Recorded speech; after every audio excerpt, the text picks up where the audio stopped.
हरे कृष्णा, राधे राधे दोस्तों। मैं कविता त्रिपाठी अपने चैनल में आप लोगों का स्वागत करती हूँ। कैसे हैं आप, ये बताने के लिए कमेंट में हरे कृष्णा राधे राधे जरूर लिखिएगा। देखिए, आज मैं वीडियो लेकर आई हूँ कि जैसा कि बैसाख का महीना प्रारंभ हो चुका है और बैसाख का महीना भगवान विष्णु को अत्यंत अत्यंत प्रिय है और महीनों में बैसाख के समान कोई महीना नहीं है। 12 महीनों में बैसाख का महीना ही सर्वश्रेष्ठ बताया गया है हमारे धर्म ग्रंथों में। और भगवान विष्णु को प्रसन्न करने का इसके समान बैसाख महीने के समान कोई महीना नहीं है। तो बैसाख के महीने में हम बैसाख के महीने में अनेक नियम हम धारण कर सकते हैं और नियम के अलावा हम स्नान दान का भी बहुत अधिक महत्व बताया गया है।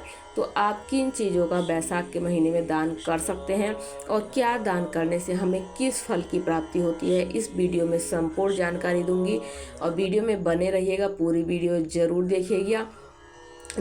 अगर आप सभी चीज़ों का दान नहीं कर सकते तो इसमें से 1 या 2 चीज़ों का दान आपको अवश्य बैसाख के महीने में करना चाहिए। और ये दान आप हफ्ते में 1 बार कर सकते हैं, 2 हफ्ते में 1 बार कर सकते हैं। नहीं तो जो विशेष तिथियाँ पूरे महीने में, जैसे बैसाख की अमावस्या हो गई, बैसाख की पूर्णिमा हो गई, बैसाख की एकादशी हो गई, तो इन चीज़ों पे, इन खास तिथियों पर भी आप, अक्षय तृतीया भी आती है बैसाख के महीने में, तो इन खास तिथियों पर भी आपको दान जरूर करना चाहिए। अगर आप डेली हफ्ते में नहीं कर सकते तब भी आपको विशेष तिथियों पे आपको दान जरूर करना चाहिए। चलिए, ज़्यादा बातें न करते हुए मैं आपको बताती हूँ कि बैसाख के महीने में आपको किन चीज़ों का दान करना चाहिए और क्या फल मिलता है, किसके दान करने से क्या फल की प्राप्ति होती है। चलिए, सबसे पहले मैं बताती हूँ बैसाख के महीने में आपको जल का दान जरूर करना चाहिए। जल का दान करने से, जल आप कहीं पर, किसी भी रोड पर, मंदिर के सामने, किसी भी चौराहे पर, किसी भी सार्वजनिक स्थान पर जल की व्यवस्था आपको करना चाहिए। जल का घड़ा लगवा सकते हैं, उससे पानी, कोई भी अगर राहगीर जाता रहता है उसे प्यास लग जाती है, कोई भी रिक्शा चालक है, कोई भी ऑटो चालक है, उसको प्यास लग जाती है, तो वो अगर अपनी प्यास बुझाता है तो उसकी आत्मा तृप्त होती है, उसको शीतलता प्रदान होती है और वो आपको आशीर्वाद मिलता है, आपको पुण्य मिलता है। तो आपको जल का दान आपको बैसाख के महीने में ज़रूर करना चाहिए। बैसाख के महीने में आप घी का भी दान आपको ज़रूर करना चाहिए। घी का दान करने से अश्वमेध यज्ञ के बराबर आपको फल मिलता है और अंत में विष्णु लोक की भी प्राप्ति होती है। बैसाख के महीने में आपको दही, खांड और चावल का भी दान करना चाहिए। चावल और दही, खांड दान करने से मनुष्य को, जो भी इंसान इन चीज़ों का दान करता है, उसे लंबी आयु, दीर्घायु मिलती है और संपूर्ण यज्ञ के फल के बराबर फल की प्राप्ति होती है। तो आपको दही, खांड और चावल का भी दान बैसाख के महीने में ज़रूर करना चाहिए।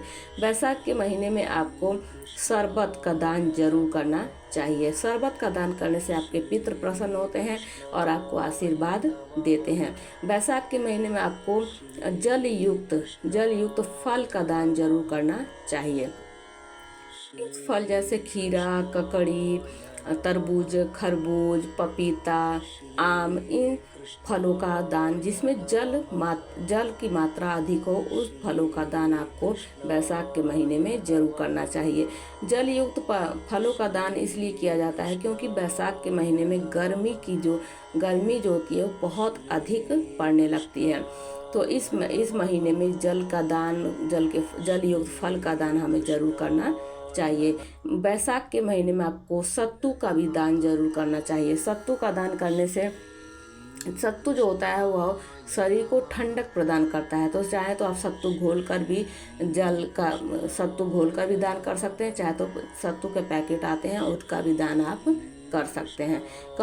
बैसाख के महीने में कपड़ों का भी दान आप कर सकते हैं। कपड़ों के दान करने से आपको सभी सुखों की प्राप्ति होती है और आपका जीवन सुख से संपन्न होता है, सभी सुखों की प्राप्ति आपको होती है। बैसाख के महीने में आपको चरण पादुका या चटाई का भी दान, दोनों में से किसी एक का भी दान जरूर करना चाहिए। बैसाख के महीने में कोई भी आपके ज़रूरतमंद हो, उसकी चप्पल टूट गई हो, वो नहीं खरीद सकता, खरीदने में असमर्थ हो, तो आप उसको चप्पल का दान दे सकते हैं, चप्पल खरीद कर दे सकते हैं पहनने के लिए। और नहीं तो चटाई का भी दान आप किसी मंदिर में कर सकते हैं, वहाँ पर ले जाकर किसी धर्मशाला में दे सकते हैं, जहाँ सार्वजनिक आना जाना हो, वहाँ पर आप चटाई का दान कर सकते हैं। चप्पल और चटाई का दान करने से यमदूतों की जो भी यातनाएं होती हैं, वो जो भी इंसान चप्पल और चटाई का दान करता है, उसको यमदूतों की यातनाएं नहीं मिलती हैं और उसके सभी दुखों का नाश होता है। तो महीने में आपको चरण पादुका या चटाई का दान भी जरूर करना चाहिए। बैसाख के महीने में अन्न का दान आपको जरूर करना चाहिए। अन्न का दान के समान कोई दूसरा दान नहीं बताया गया है। ऐसा इसलिए क्योंकि अन्न से इंसान का पेट भरता है, जानवर का पेट भरता है और आत्मा तृप्त होती है। तो इसलिए, और आपके घर अगर कोई बैसाख के महीने में कोई भिक्षुक आ जाए तो उसको भिक्षा तो दीजिए ही दीजिए, लेकिन आपको उसको रोटी खिलाकर, खाना खिलाकर जरूर भेजना चाहिए। इससे भी आपको अनंत पुण्य की प्राप्ति होती है। बैसाख के महीने में आपको पंखे का दान करना चाहिए। पंखा देखिए, आजकल पहले के टाइम पर ऐसा होता था, हाथ के पंखे का सब उपयोग करते थे, लेकिन इस टाइम पर पंखे का उपयोग कोई नहीं करता है। सभी के घर ऊपर छत पे पंखा लगा हुआ है, कूलर लगा हुआ है, एसी लगा हुआ है। तो आप सस्ता सा कोई भी पंखे का दान कर सकते हैं। अगर आपके और सामर्थ्य है तो कूलर का दान कर सकते हैं। ज़्यादा सामर्थ्य भगवान ने आपको दे रखा है तो आप एसी का भी दान आपको बैसाख के महीने में करना चाहिए। पंखा दान करने से सभी पापों का नाश होता है और अंत में विष्णु लोक की प्राप्ति होती है। बैसाख के महीने में आपको प्याऊ जरूर लगवाना चाहिए। प्याऊ लगवाने से एक तो राहगीरों की प्यास बुझती है, जो भी रास्ते में आता जाता है। प्याऊ आप किसी भी जगह लगवा सकते हैं, मंदिर में लगवा सकते हैं, धर्मशाला में, किसी चौराहे पर, किसी रोड पर, जहाँ पर सभी का आना जाना लगा रहता है। तो प्याऊ लगवाने से त्रिदेवों की भी कृपा मिलती है। त्रिदेवों के साथ साथ आपको पितरों की भी कृपा मिलती है।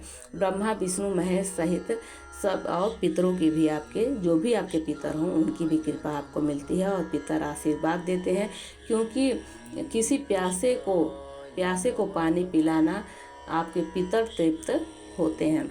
और ये थी मेरे द्वारा बताई गई। तो इन सब चीज़ों में से किसी भी चीज़ का दान आप कर सकते हैं, लेकिन अक्षय तृतीया वाले दिन आपको घड़े में जल भरकर, या तो मीठा जल या सादा जल भरकर, उस पर एक खरबूजा रखकर आपको दान अवश्य करना चाहिए। बैसाख के महीने में अक्षय तृतीया आती है।